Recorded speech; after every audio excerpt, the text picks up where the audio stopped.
Amjad Atallah of New America Foundation. Thank you.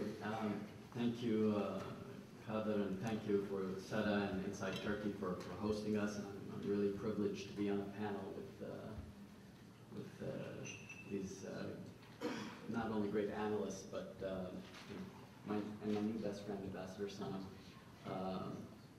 I actually started my career in activism with Bosnia and with Sarajevo, one of the cities that I have a great emotional affinity for. I'm going to talk about the Arab world, so it's going to be a kind of depressing end to the speeches that we've had. There's an Arab expression that I'm going to paraphrase: beware when two elephants fight, and beware when two elephants make love. In both cases, you're likely to be trampled. Now, the expression has a subtle but important assumption. The person who has to beware is not an elephant. The assumption of this is the starting point for a consideration of the political stagnancy of the Arab state system. I want to start by describing the stagnancy from how it manifests itself, what it actually means, and why Turkey is providing a much-needed antidote, or at least a potential antidote. Over the last week, there's been a lot of discussion, of course, relating to the WikiLeaks release of U.S. State Department cables, which reveal that several Arab leaders have privately endorsed Israeli Prime Minister Benjamin Netanyahu's attempts to convince the United States to attack Iran.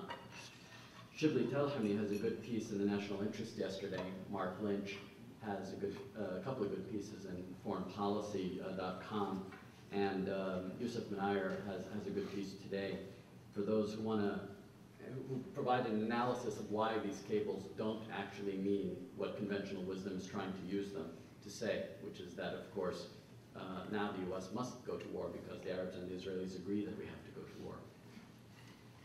So, in order to put all this into context, I want to actually take us back a little further.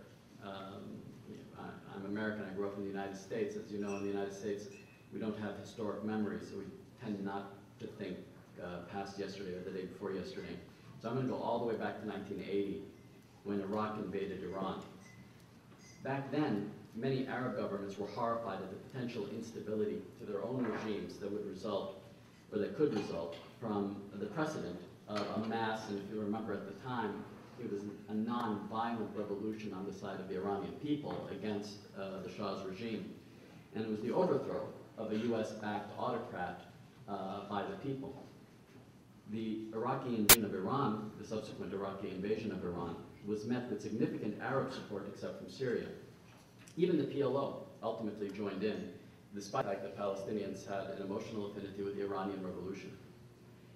It also met with significant European and US support, even during the periods of Iraq's use of nerve gas and its infamous Anfal campaigns against Iraqi Kurds. If you were here in the United States, you'll remember at the time the United States trying to pretend that Halabja may not have been done by Saddam, and it may have been done by the Iranians, and maybe the Kurds did it to themselves. And there were a number of efforts to try to move the blame away from Iraq. Now, in 1982, when Israel invaded Lebanon to try to give a definitive death blow against the PLO, the Arab world also remained famously silent, as Yasser Arafat at the time remarked. That silence was especially galling because the Persian Gulf states were pouring at least $4 billion a month into Iraq to support the war with Iran. For many Arab governments, the PLO's constant military agitation against Israel was a threat to the stability of the region and a reminder that Arab states had been unable to address the central responding to Palestinian dispossession. In 1990, Saddam Hussein, having finished the war with Iran and feeling that he'd won it, flushed with the excitement of world support since so many years, but was angry with Kuwait for attempting to depress world oil markets at a time when Iraq was badly in need of revenue, invaded Kuwait.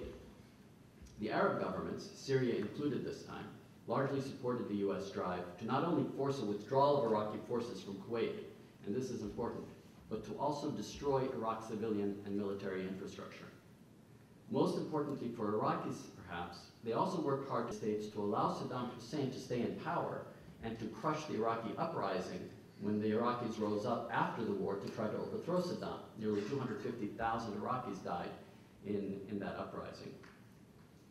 Arab governments were also largely silent in 2003 when the US invaded Iraq, although this time there was considerable fear States war that the US was actually going to not try to destroy Iraq, which had effectively still been destroyed. 10 years of sanctions following the first war had done that. But the fact that the United States seemed clear that it was going to overthrow the government. Support for Salafists conducting attacks against Iraqi civilians, against Iraqi troops, and against US troops from within Arab states was perhaps a desperate attempt to keep Iraq from becoming a strong citizen state.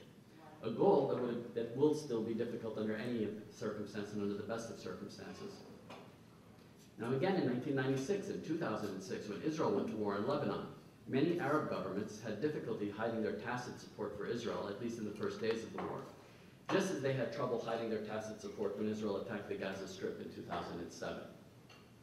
Now, unlike the superficial analysis in the US about Sunni-Shia animosity, these trends show not a concern about Shia Iran or Shia Hezbollah, but a concern about state and non-state actors which threaten the status quo and the stability of the autocratic system that's in place right now. Whether it's pan-Islamist Khomeini or radical secular Saddam, whether it's Shia Hezbollah or Sunni Hamas, whether it's the secular PLO in the past, many Arab governments have responded by trying to throw their support, mostly financial or political, sometimes militarily, behind one of the elephants. The most generous interpretation I can give to this trend is that many Arab governments seek a balance of power in the region.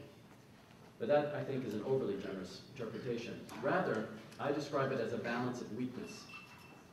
Weak Arab governments with weak societies, lacking multiple and reinforcing systems of legitimacy, have responded with policies designed to hold the region down to a lowest common denominator. Now, this is not to suggest that Arab governments don't want to